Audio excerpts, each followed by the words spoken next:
When you get a vasectomy, no one can take advantage of you like that. You have absolutely no risk.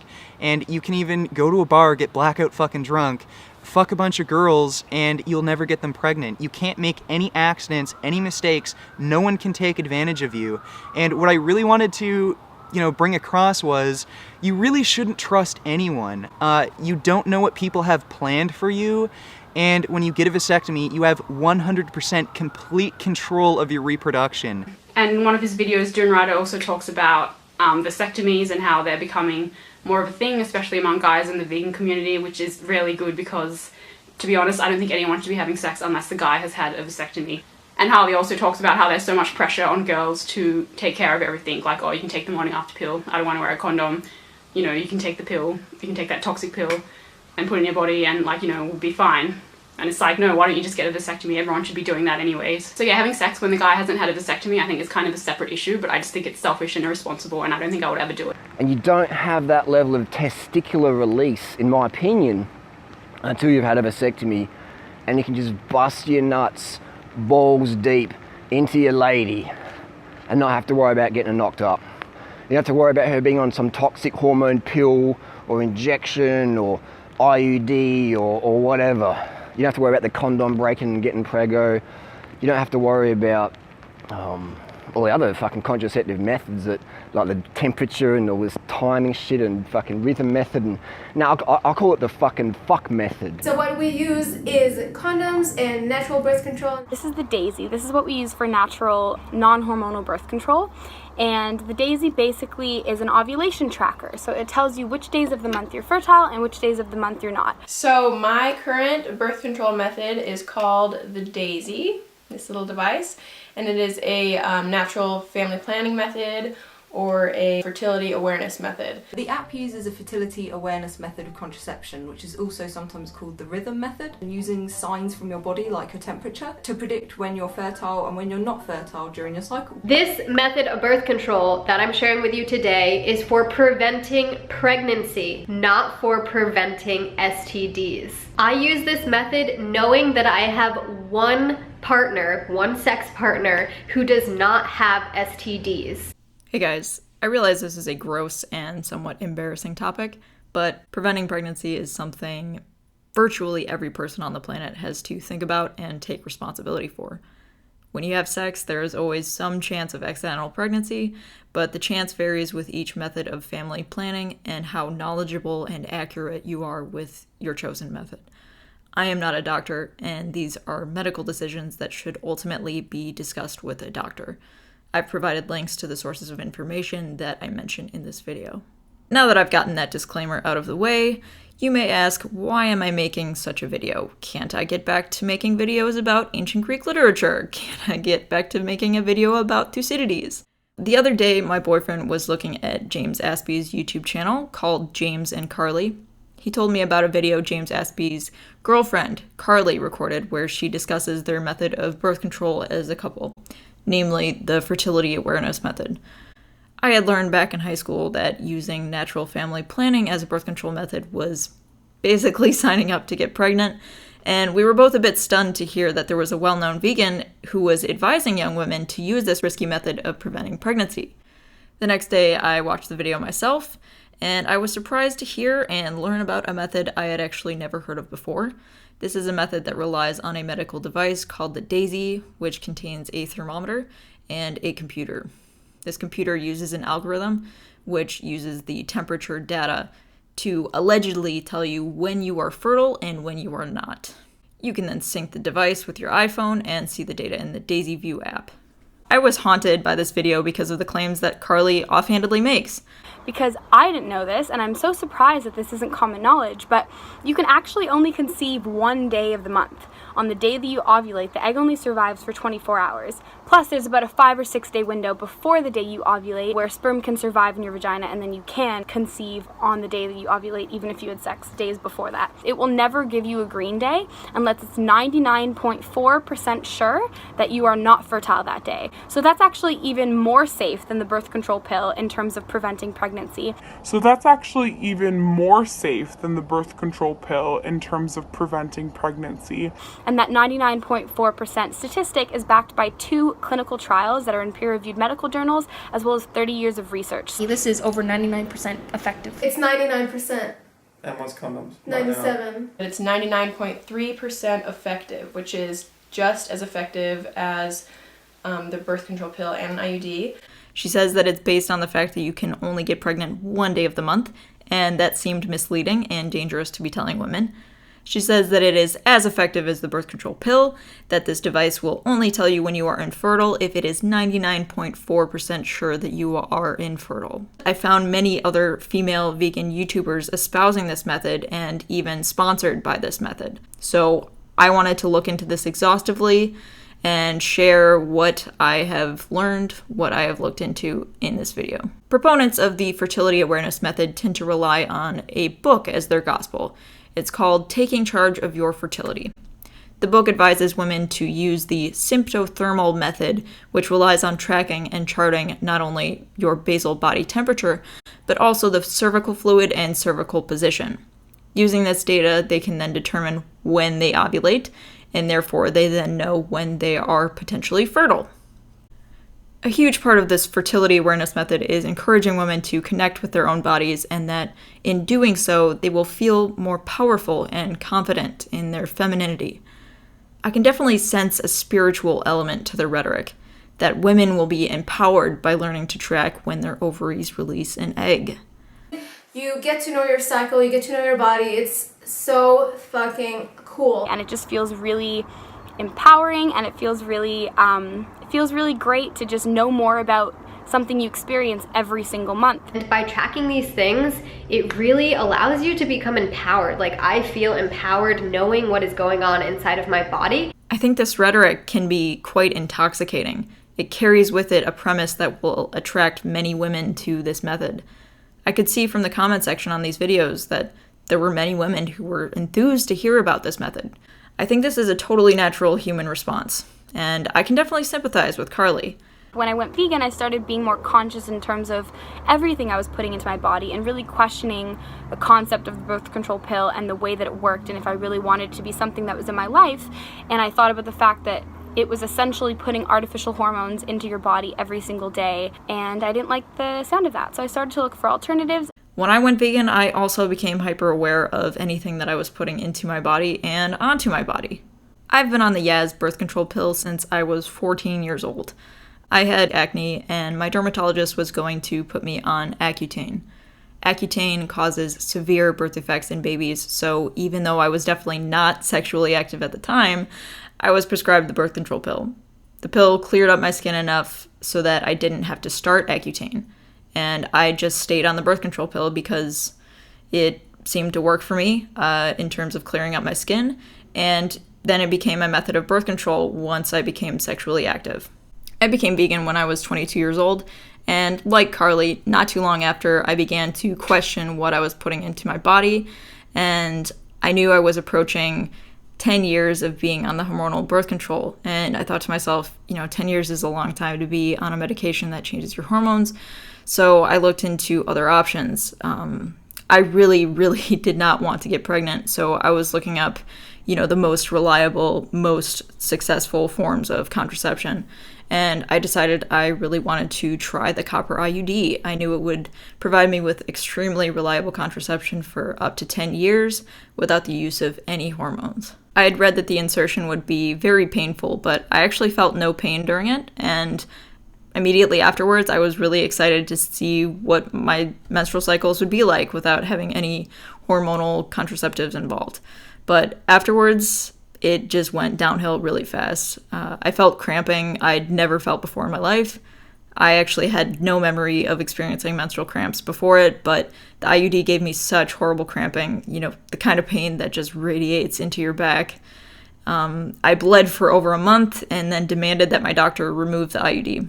So I think I was only on it for about a month and a week or something like that. The IUD was then removed, and I resumed birth control pills immediately afterwards because I knew it was the most reliable method aside from the IUD, and I had grown accustomed to taking it every day, and I thought that I would probably just have to continue taking it until I reached menopause. Reflecting upon it, yes, it's unnatural and a bit disturbing to realize that I have not actually ovulated since I was 14 years old. There are some research articles about the birth control pill that are concerning to me, but the fundamental thing that is concerning is that the hormones in your body regulate everything from muscle growth to emotional regulation and even brain structure. There is evidence that being on the birth control pill makes it more difficult for women to gain muscle. There is evidence that women on the pill have lower levels of nutrients in their bodies, such as B12. And there have been studies that show that there are differences in the thickness of parts of the brain in women who are on the pill versus women who aren't on any hormonal contraceptives. For me, the benefits have outweighed the potential negatives. Namely, I was able to get through my teenage years with clear skin, and I have never had a pregnancy scare. I am able to feel secure and in control of my reproductive health. I feel confident that just by taking one pill every day at the same time, I will not get pregnant. It's a habit that, like I said, has become really just second nature to me. I don't really appreciate how Carly in her video just offhandedly talks about all these negatives of the birth control pill, and this is really common in all the other videos that I've seen about this fertility awareness method. What the women say is that the birth control pill has such terrible side effects, that is correlated with all these negative illnesses. Because as a lot of you know, the birth control pill has a lot of side effects. People experience mood swings, depression, anxiety, weight gain. People have even experienced cervical cancer, infertility, ovarian cysts. The birth control pill is correlated with all of these serious conditions. Any of that stuff is you're basically putting toxins into your body. It's absolute garbage when there are so many other options out there, and you don't have to fuck your body around for that period that you're using that product, because at some point you're going to have to come off them. That's when you'll see a lot of the damage. And with those things as well, you're not sure what the long-term effects can be. I've known many people who have gone off the pill to try and get pregnant, and yeah, we can't relate it exactly, but you put two and two together, basically they can't get pregnant. And a lot of them have to go through IVF to try and get pregnant. I just want to have my body do its own thing and not be interrupted by like hormones and stuff. The whole month like charted like hormone wise, and you have like all these like different waves, and like when one hormone rises the other one like falls, and it was this beautiful kind of like wave movement. And taking the pill actually takes that away. Like it just flatlines your hormones for 3 weeks, and then you stop taking it for a week, and then you have a period, which is not really a period. You're just losing blood. There was no ovulation. There was no like dancing of different hormones. And something in me was like, that just feels wrong. Like we can't think as humans that we can do that to our bodies and not have like repercussions. I know a lot of people say like the same amount of time that you're on it, it takes that amount of time afterwards to re-regulate your hormones and balance everything out. What's wrong with the female contraceptive pill? It disrupts the natural hormone cycle of a woman's body, which is never a good thing, and causes a myriad of problems. The same pharmaceutical companies that manufacture the female contraceptive pill are often also chemical companies like Bayer, for example, who make the brand Levlin ED that Natasha took for 10 years. Bayer manufactured the deadly gases used by the Nazis in the gas chambers to exterminate the Jews during the Second World War, and now produce genetically modified seeds, as well as a systemic pesticide responsible for the colony collapse disorder of the bees. Who in their right mind would put something into their body made by such a company? So, I think people should really be cautious about that and look into it if they're really concerned about it. And not just take Carly's word for it on that. I can see that other women may be in a similar situation. For one reason or another, they were prescribed birth control pills and would now prefer to be on something that doesn't change your hormones. But I get so many women who ask, they're like, okay, right, like I know hormonal birth control isn't good for me. I don't want to be doing it anymore, but I don't know what to do. I don't feel confident enough in myself to just do a fertility awareness method. I think many women will see these messages and buy into it because it's easy to fall for a smiling, pretty face telling you exactly what you want to hear. In this case, it's that you can be saved from pregnancy without any hormones if you just use this Daisy device. But what is this device exactly? What product are you buying if this method doesn't require ingesting anything? There are two devices that I know of, the Daisy and the Natural Cycles. The Daisy was created by the same company that sells Lady Comp in the UK, across Europe, and in Australia. Natural Cycles was actually created by one of the nuclear physicists on the research team that discovered the Higgs boson particle. The Daisy is not approved by the FDA, but Natural Cycles was actually recently approved by the FDA as a form of birth control. I take issue with the misleading information in Carly's video and the fact that she has obviously been sponsored by Daisy. However, the basics are fairly accurate. The Daisy is a $330 US dollar device, or $410 Canadian dollar device, that consists of a basal thermometer and a computer that uses an algorithm to compute the data you enter. Allegedly, the algorithm is based on 5 million women's cycles and has been tested to be quite accurate at predicting ovulation.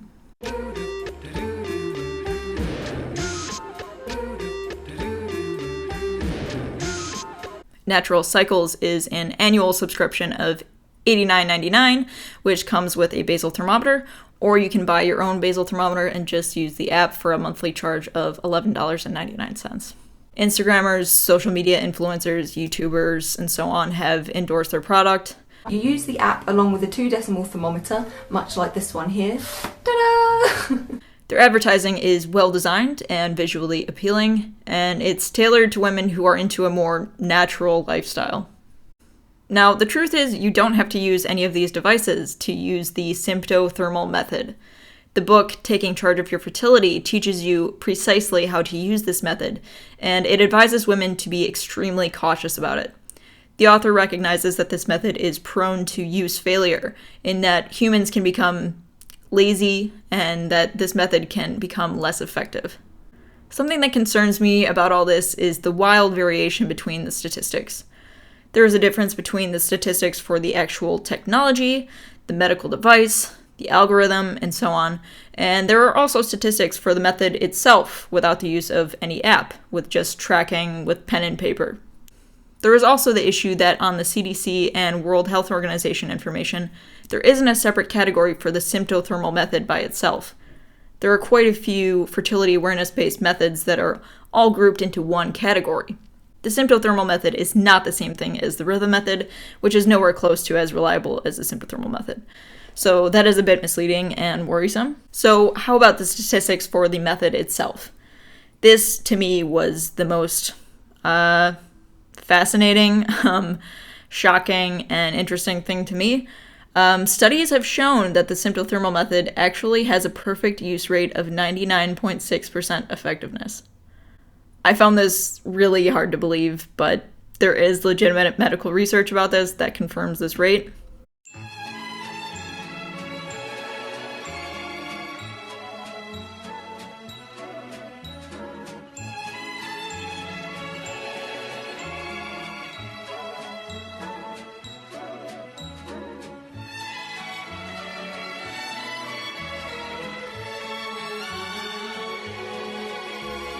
I am skeptical, but if you are extremely cautious, if you educate yourself, and if you follow the method precisely as is outlined in the book, Taking Charge of Your Fertility, this method can be used to effectively prevent pregnancy.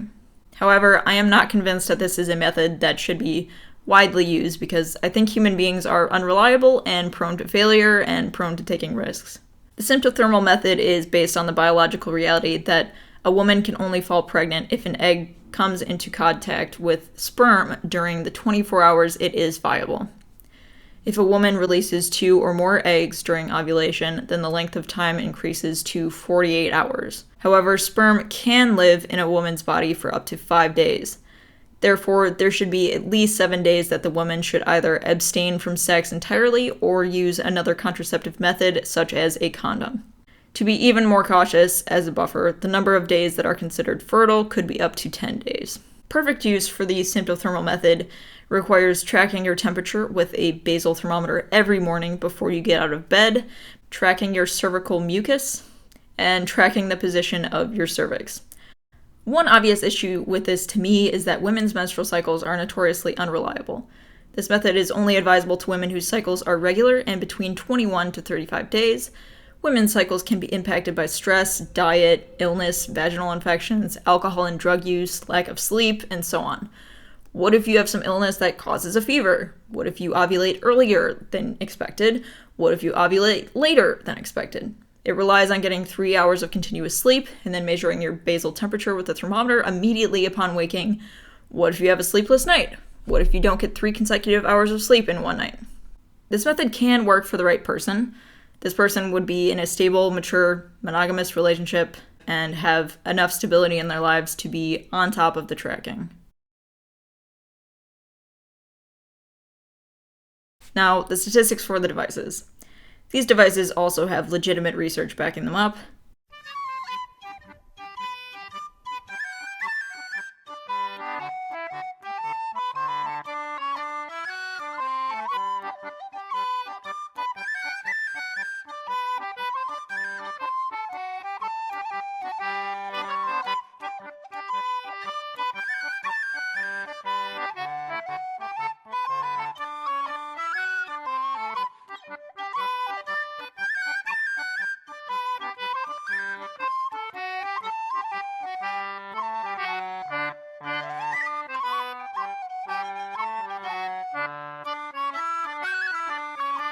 The Daisy uses the same algorithm as the Lady Comp, which has been around for much longer than the Daisy.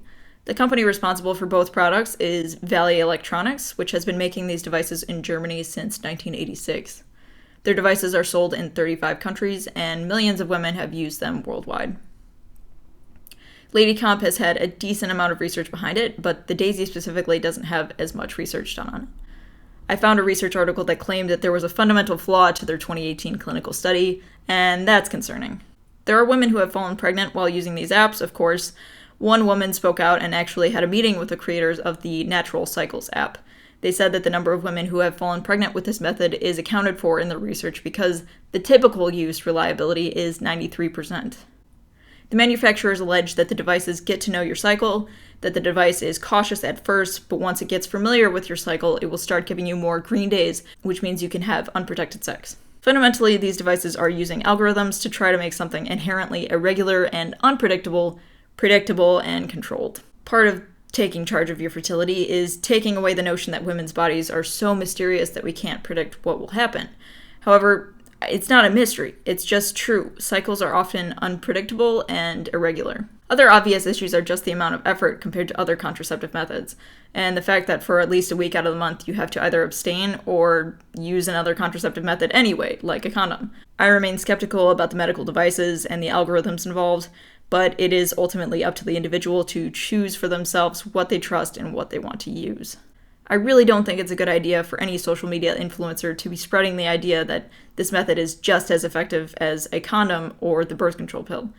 There is a difference between method failure and use failure.